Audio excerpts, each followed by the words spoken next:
یہ رات جو ہے مخفی کیوں رکھی گئی؟ تعین کے ساتھ کچھ معلوم نہیں یہ رات کون سی رات ہے، کون سی رات ہے، اس کا جواب تو میں بعد میں دوں گا کہ اس میں جو آراء ہیں مختلف، لیکن یہ کہ اس کو کیوں مخفی رکھا گیا اس پر کچھ پیاری باتیں ہیں جو مفسرین نے کہی ہیں۔ پہلی بات تو یہ کہ جتنی عظیم چیزیں ہیں ان سب کو مخفی رکھا گیا۔ قیامت کب آئے گی؟ مخفی ہے، آئے گی یہ یقینی ہے۔ کب آئے گی؟ یہ تو ان امور میں سے ہے کہ جس کا علم نبی اکرم صلی اللہ علیہ وسلم کو بھی نہیں دیا گیا، جبرائیل کو بھی نہیں دیا گیا۔ چنانچہ حدیث جبرائیل میں واضح طور پر الفاظ موجود ہیں، وَمَا الْمَسْئُولُ عَنْهَا بِأَعْلَمَ مِنَ السَّائِلِ، کچھ معلوم نہیں، نہ سائل کو معلوم نہ مسئول کو معلوم قیامت کب آئے گی۔ اب یہ عظیم حقیقت مخفی رکھا گیا اور اس کا خاص طور پر ذکر کیا گیا سورہ طٰہٰ میں، اکاد اخفیھا لتجزی کل نفس بما تسعی۔ اگر تعین کر دیا جاتا تو جو قریب کے زمانے کے لوگ ہوتے وہ تو خوب پھر محنت کرتے آخرت کے لیے، اور ذرا فاٹنے والے ہوتے وہ ذرا تساہل کرتے اس کے بارے میں۔ اس کو رکھا گیا ہے، تلوار لٹکی ہوئی ہے، کسی بھی وقت گر سکتی ہے، یہ جیسے گلوٹین کبھی اگر آپ نے دیکھا ہو جس طریقے سے کہ اس کا چھرا گرتا ہے، کسی بھی وقت گر سکتی ہے، لہٰذا ہر وقت چوکس رہو، چوکنے رہو۔ جیسے کہ صحابہ کرام کی شان معلوم ہوتی ہے بعض روایات سے کہ ذرا تیز ہوا چلتی تھی تو وہ سمجھتے تھے کہ قیامت آ گئی۔ اس درجے استحضار تھا اعصاب کے اوپر، اس کا اتنا اثر تھا کہ ذرا تیز جھکڑ چلا اور انہوں نے سمجھا قیامت آ گئی۔ تو اس طریقے سے قیامت کو مخفی رکھا گیا۔ اکاد اخفیھا لتجزی کل نفس بما تسعی۔ نہ آج سے 100 برس پہلے والوں کو معلوم تھا کہ قیامت کب آئے گی، نہ آج والوں کو معلوم ہے، نہ اگر ابھی دنیا کی عمر ہے ابھی 100 برس اور تو قیامت سے ایک دن پہلے بھی شاید یقینی طور پر معلوم نہ ہو سکے کہ کل قیامت آ رہی ہے، تاکہ ہر وقت جو ہے امتحان اتنا ہی شدید رہے، اتنا ہی کڑا امتحان رہے ہر ایک کے لیے۔ لتجزی کل نفس بما تجزی بما تسعی، تاکہ ہر ذی نفس کو بدلہ ملے اس کی سعی کے مطابق۔ اسی طریقے سے موت کا وقت معلوم نہیں، وما تدری نفس بأی ارض تموت، کہاں موت آئے گی کچھ معلوم نہیں، کہاں موت آئے گی، کب موت آئے گی کچھ معلوم نہیں۔ اسی طرح نوٹ کیجئے صلاۃ وسطیٰ، حافظوا علی الصلوات والصلاۃ الوسطیٰ معین نہیں ہے، اس کے لیے آراء اگرچہ ہیں، اکثر آراء جمع ہو گئی ہیں صلاۃ العصر کے بارے میں، لیکن تعین سے حتمی طور پر نہیں کہہ سکتے۔ یہ رائے بھی ہے کہ کوئی بھی معین نہیں، تمام نمازیں جو ہیں وہ صلاۃ وسطیٰ کے حکم میں۔ بہترین نماز، کوشش کرو کہ پوری محافظت کرو، صرف نماز کی نہیں بہترین نماز کی، ہر نماز تمہاری بہترین نماز ہونی چاہیے، ہر روز روز عید ہو، ہر شب شب برات۔ اگر اللہ تعالیٰ کے ساتھ کوئی قلبی ربط ہے تو ہر دن جو گزر رہا ہے وہ روز عید ہے، اور ہر شب جو گزر رہی ہے وہ شب برات ہے۔ لیکن اگر وہ کہ انسان کو غفلت ان کے قلب پر طاری ہے تو وہ عید کا دن بھی اس کے لیے ایک عام دن ہے، اور شب برات بھی اس کے لیے ویسی ہی ایک رات ہے جیسی کہ ہر روز آتی ہے اور چلی جاتی ہے۔ اس اعتبار سے اس کو بھی خاص جو ہے معین نہیں کیا گیا صلاۃ وسطیٰ کون سی ہے۔ اسی طرح بعض روایات میں جو آتا ہے اسم اعظم، اللہ کا ایک نام ایسا ہے کہ اس کے واسطے سے اللہ سے جو بات مانگی جائے وہ رد نہیں ہوتی، لیکن وہ کون سا نہیں بتایا گیا۔ اقوال ہیں، اندازے ہیں، حی و قیوم پر زیادہ، الحی القیوم پر زیادہ لوگوں کا جو ہے وہ اجماع ہوا ہے، لیکن یہ کہ یقین سے نہیں کہہ سکتے۔ تو اسی میں اس کو بھی نوٹ کر لیجئے کہ اس کو مخفی رکھا گیا ہے لیلۃ القدر کو۔ لوگ زیادہ سے زیادہ محنت کریں، زیادہ سے زیادہ مشقت کریں، اس کے لیے جو بھی اس کی قدر و منزلت سے کسی درجے میں آگاہ ہے، وہ اگر معین ہی ہو جاتا کہ ایک شب یہ ہے تو پھر تو سب کے سب اس رات میں محنت کر لیتے، باقی راتیں جو ہیں وہ پھر سونی اور ویران گزرتی۔ لیکن یہ کہ مطلوب یہ ہے کہ زیادہ سے زیادہ راتیں آباد ہوں، زیادہ سے زیادہ راتوں میں ذکر ہو، عبادت ہو، دعا ہو، اس لیے اس کو مخفی رکھا گیا۔ یہ حکمت ہے۔ اس میں بھی ایک عجیب نکتہ ہے جو امام راضی رحمۃ اللہ علیہ نے بیان کیا ہے، اور حوالہ اگرچہ نہیں دیا اس حدیث کا، لیکن ایک روایت کے حوالے سے بات بیان کی ہے کہ اس کے ظاہر نہ کرنے میں بھی اللہ کی ایک شفقت اور رحمت ہے بندوں کے حق میں، اس لیے کہ اس کی قدر جتنی زیادہ ہے اتنی ہی اس کی ناقدری پر سزا ہوگی۔ اگر معلوم ہو کہ یہ شب ہے اور اس کی ناقدری کو انسان کرے تو گویا کہ پھر وہ اتنا ہی زیادہ مورد عقاب اور مورد سزا بن جائے گا۔ اس کے لیے ایک بڑا پیارا واقعہ نقل کیا امام راضی نے کہ حضور صلی اللہ علیہ وسلم حضرت علی رضی اللہ تعالی عنہ ایک روز مسجد میں داخل ہوئے، ساتھ ہی آئے ہیں، دیکھا کہ ایک شخص سو رہا ہے، نماز کا وقت ہو چکا تھا۔ حضور نے حضرت علی سے فرمایا کہ اسے جگا دو، اسے ہوش میں لے آؤ تاکہ یہ وضو کرے، نماز کے لیے تیاری کرے۔ حضرت علی نے امتثال امر کیا، جا کر جگا دیا۔ لیکن پھر ایک سوال کیا حضرت علی کہ حضور آپ تو خود نیکی کے کاموں میں بہت سبقت فرمانے والے ہیں، سباق بالخیر یہ لفظ آئے، سبقت کرنے والے بہت کثرت کے ساتھ، تو آپ نے یہ جو ہے یہ کام خود کیوں نہیں فرمایا اور مجھے کیوں اس کے لیے آپ نے حکم دیا؟ آپ خود بھی اسے جگا سکتے تھے۔ آپ نے فرمایا کہ تم اس کی حکمت کو سمجھ لو، میرے جگانے پر اگر وہ نہ جاگتا اور انکار کر دیتا تو کفر ہو جاتا اس کے حق میں، اور تمہارے جگانے پر اگر کوئی تساہل سے بھی وہ کام لیتا تو وہ کفر نہ ہوتا۔ تو یہ ایک فرق ہے کہ اللہ تعالیٰ کی طرف سے ایک شفقت ہے کہ حضور صلی اللہ علیہ وسلم جگاتے اور کسی درجے میں وہ انکار کر دیتا۔ کبھی ایسا بھی ہوتا آدمی نیند میں ہے اور وہ کہتا جاؤ جاؤ مجھے آرام کرنے دو، تو اگر میرے ساتھ یہ معاملہ ہوتا تو وہ کفر کے درجے کو پہنچ جاتی بات، لیکن اگر تمہارے ساتھ یہ معاملہ ہو بھی جاتا تو اس درجے شدید نہ ہوتا۔ تو گویا کہ حضور نے اس شخص پر شفقت کے اعتبار سے یہ شکل اختیار کی کہ خود نہیں جگایا، بلکہ یہ کہ حضرت علی رضی اللہ تعالیٰ عنہ کو حکم دیا کہ اسے جگا دیں۔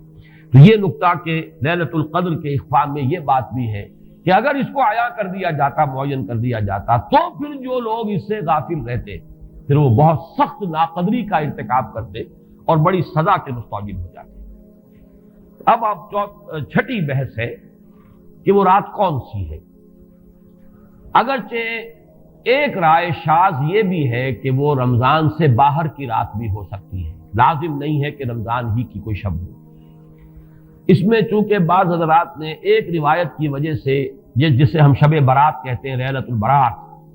یہ شعبان کی 15ویں شب، درمیانی شب، اور اس کے بارے میں ایک روایت موجود ہے حضرت عائشہ صدیقہ رضی اللہ تعالی عنہا کی کہ رات کے وقت ان کی آنکھ کھلی اور وہ باری آپ ہی کے پاس شب باسی کی تھی حضور کی، تو حضور موجود نہیں تھے، تو تشویش ہوئی کہاں گئے۔ تو جب تلاش کی گئی تو معلوم ہوا کہ حضور جنت البقیع قبرستان میں پہنچے ہوئے ہیں اور وہاں آپ ان کے لیے جو بھی وہاں دفن ہے ان کے لیے استغفار فرما رہے ہیں۔ جب پوچھا گیا معاملہ کیا، تو آپ نے فرمایا یہ بڑی عظیم رات ہے اور اس رات میں فوت ہونے والوں کا فیصلہ ہو جاتا ہے، پیدا ہونے والوں کا فیصلہ ہو جاتا ہے۔ تو اب وہ بھی ایک لیلہ مبارکہ، اسی وجہ سے بعض لوگوں نے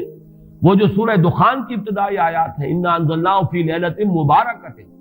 اس کو محمول کیا ہے اسی رات پر کہ جس کو ہم شب برات کہتے ہیں اپنی عام اصطلاح میں، لیلۃ البرات اسے عربی میں کہا جاتا ہے۔ برات کے معنی کسی کا چھٹکارا پا لینا۔ یہ شب برات جو ہے وہ برات شادی والی برات نہیں ہے، بلکہ یہ برات کا لفظ ہے عربی زبان کا، جو ہمارے ہاں وہ غلط العام میں برات شب برات بن گیا ہے۔ برات، برات من اللہ ورسولہ، جو سورہ برات کا پہلا لفظ ہے کہ چھٹکارا پانا، کہ وہ رات بھی ایسی ہے کہ اس میں انسان استغفار کرے اور اللہ تعالیٰ سے اپنے گناہوں کی معافی مانگے تو اپنے آپ کو جہنم سے چھٹکارا دلا سکتا ہے، وہ شب برات ہے۔ اس اعتبار سے کچھ لوگوں نے گمان کیا کہ شاید لیلۃ القدر اور لیلہ مبارکہ اس حدیث کی روح سے وہی شب ہے، وہ ظاہر بات ہے کہ خارج از رمضان مبارک ہے، اور یہ کہ اس کے علاوہ بھی بعض آراء ہیں، لیکن یہ آراء جو ہے شاذ کے درجے میں۔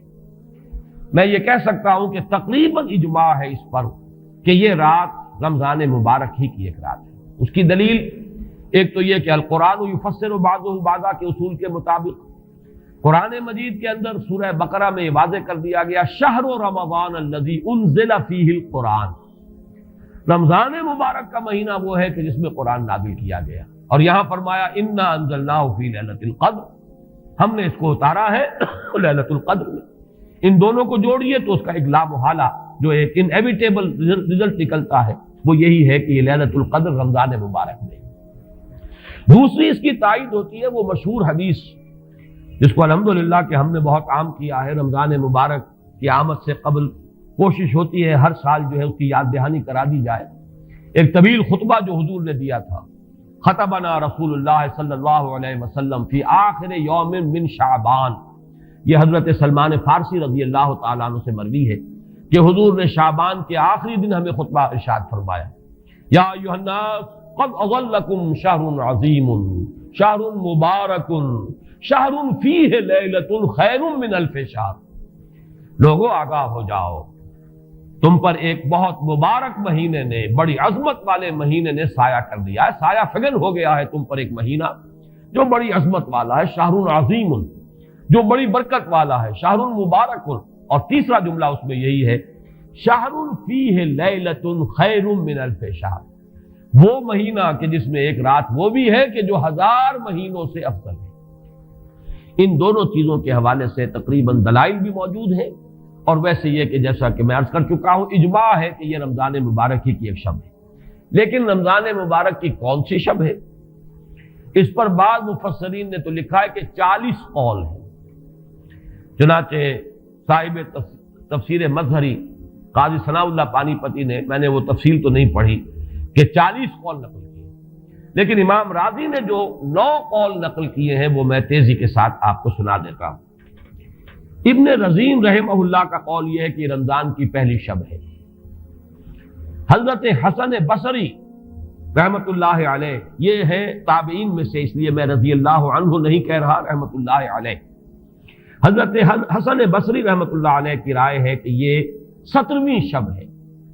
یعنی وہ شب کہ پھر جس کے اگلے دن جو ہے وہ غزوہ بدر ہوا ہے، یوم الفرقان۔ حضرت انس رضی اللہ تعالی عنہ مرفوعاً روایت کرتے ہیں کہ یہ 19ویں شب ہے۔ محمد بن اسحاق جو بہت بڑے سیرت نگار ہیں حضور کے، ان کا قول ہے کہ یہ 21ویں شب ہے۔ حضرت عبداللہ ابن عباس رضی اللہ تعالی عنہما سے قول جو ہے مروی ہے کہ یہ 23ویں شب ہے۔ حضرت عبداللہ ابن مسعود رضی اللہ تعالی عنہ سے مروی ہے کہ یہ 24ویں شب ہے، اور اس کو میں ذرا اہمیت دیتا ہوں اس لیے کہ 24ویں شب جو ہے سورہ علق کی ابتدائی آیات کے نزول کے ضمن میں کچھ حساب کتاب کے جوڑنے سے 24ویں اور 25ویں شب کا بھی معاملہ جڑتا ہے، جو کہ میں نے آپ کو سورہ علق کے درس کے دوران بتایا تھا۔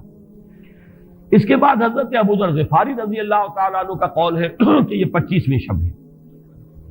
اس کے بعد حضرت ابی ابن کعب رضی اللہ تعالیٰ عنہ کا قول ہے، یہ وہ ہے جن کو کہ حضور نے خود فرمایا کہ اقرأہم ابی ابن کعب، قرآن مجید کے سب سے بڑے قاری حضرت ابی ابن کعب ہیں رضی اللہ تعالیٰ عنہ، اور ان کے بھی سینے پر آپ نے تھپکی دی تھی کہ ایک سوال کیا آپ نے کہ سب سے عظیم سورت کون سی ہے،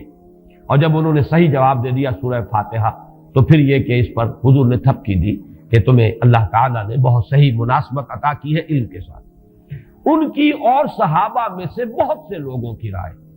یہاں تک کہ یہ کہا جا سکتا ہے کہ بقیہ اقوال جو ہیں وہ شاذ کے درجے میں ہیں، اور یہ گویا کہ اگر اجماع نہ کہا جائے تو بہت حد تک اتفاق کے درجے میں ہے کہ یہ 27ویں شب ہے۔ اور اس 27ویں شب کے ضمن میں حضرت عبداللہ ابن عباس سے ایک روایت میں پہلے آپ کو بتا چکا ہوں کہ 23ویں شب، لیکن 27ویں شب کے ضمن میں جو مختلف روایات حضرت عبداللہ ابن عباس رضی اللہ تعالی عنہما سے مروی ہیں، ان میں بھی کچھ لطیف نکات ہیں، وہ میں بعد میں بیان کروں گا۔ اس کے بعد ایک شاذ قول اور بھی ہے کہ یہ 29ویں شب ہے۔ تو یہ گویا کہ 9 ہے اقوال، جن میں سے بعض جلیل القدر صحابہ کے ہیں، عبداللہ ابن مسعود، ابو ذر غفاری، ابن عباس، ابی ابن کعب، لیکن یہ ہے کہ سب سے زیادہ جو اتفاق اگر اجماع نہ کہا جائے تو 27ویں شب پر ہے۔ اس 27ویں شب کے بارے میں حضرت عبداللہ ابن عباس نے 3 نکتے بیان کیے۔ ایک نکتہ تو یہ ہے کہ یہ پوری سورہ مبارکہ جو ہے سورۃ القدر، اس میں 30 الفاظ ہیں، اور ان 30 الفاظ میں سے 27واں لفظ ہے ہیا حتی مطلع الفجر، یہ 27واں ہے۔ اس کے اعتبار سے گویا کہ انہوں نے ایک ربط قائم کیا ہے کہ یہ 27ویں شب ہے۔ ایک بات انہوں نے یہ کہی ہے کہ اللہ تعالیٰ کو وطر محبوب ہے، اللہ وطر و یحب الوطر، اللہ خود بھی اکیلا ہے اور وطر کو پسند کرتا ہے۔ پھر یہ کہ وطر جو ہے اب رمضان مبارک کے اندر اگر وہ وطر شمار کیے جائیں گے تو 14-15 وطر بن جائیں گے، لیکن اس میں چونکہ آخری عشرے کے بارے میں بہت سی روایات جو ہیں ان کا تقریباً اجماع ہو جاتا ہے کہ آخری عشرے میں، تو آخری عشرے میں بھی 5 وطر آئیں گے، 21ویں، 23ویں، 25ویں، 27ویں، 29ویں۔ لیکن حضرت عبداللہ ابن عباس کہتے ہیں کہ 7 کا ہندسہ اللہ تعالیٰ کو بہت پسند ہے، اور بہت سی چیزیں جو ہیں عالم تکوینی میں بھی اور عالم تشریعی میں بھی بہت سی چیزیں وہ ہیں کہ جو 7 کے ہندسے کے ساتھ وابستہ ہیں۔ 7 آسمان ہیں، 7 زمینیں ہیں، ہفتے کے 7 دن ہیں، طواف کے 7 شوط ہیں، سعی بین صفا والمروہ وہ بھی 7 مرتبہ ہے، ادھر سے ادھر، ادھر سے ادھر 7۔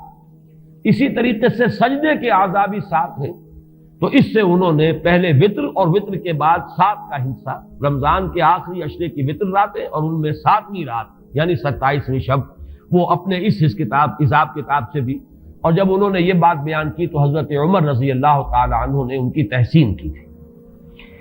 آخری بات اور بھی کہی گئی ہے کہ لیلۃ القدر جو ہے اس کے اندر حروف کو اگر شمار کیا جائے تو 9 بنتے ہیں، اور یہ لیلۃ القدر اس سورہ مبارکہ میں 3 مرتبہ آیا ہے. انا انزلناہ فی لیلۃ القدر وما ادراک ما لیلۃ القدر لیلۃ القدر خیر من الف شہر. اس اعتبار سے بھی 3 کو ضرب دی جائے 9 سے تو وہ بھی 27 کا عدد بنتا ہے. بہرحال یہ میں نے جیسا کہ عرض کیا تھا کہ ان کا کوئی تعلق نہ صرف سے ہے، نہ نحو سے ہے، نہ روایات سے، لیکن بہرحال حضرت عبداللہ ابن عباس کا ایک ذوق ہے. اس کو آپ ذوقی باتیں بھی کہہ سکتے ہیں، لیکن یہ کہ حضرت عبداللہ ابن عباس کی ذوقی بات ہے، لہذا اس کا کم سے کم تذکرہ ہو جانا چاہیے. ایک بحث یہ ہے کہ اہی باقیۃ ام لا، کیا یہ رات جو اس کی عظمت تھی یہ باقی ہے، یا صرف وہی رات جو تھی جس میں کہ قرآن مجید نازل کیا گیا وہی عظمت کی حامل تھی. انا انزلناہ فی لیلۃ القدر، یا یہ کہ اب بھی ہر سال یہ رات آ رہی ہے تو اسی عظمت کی حامل ہے، اسی قدر و منزلت کی، اسی برکت کی حامل ہے. اس پر بھی تقریباً ایک اجماع ہے کہ یہ لیلۃ القدر باقی ہے، ہر سال آتی ہے.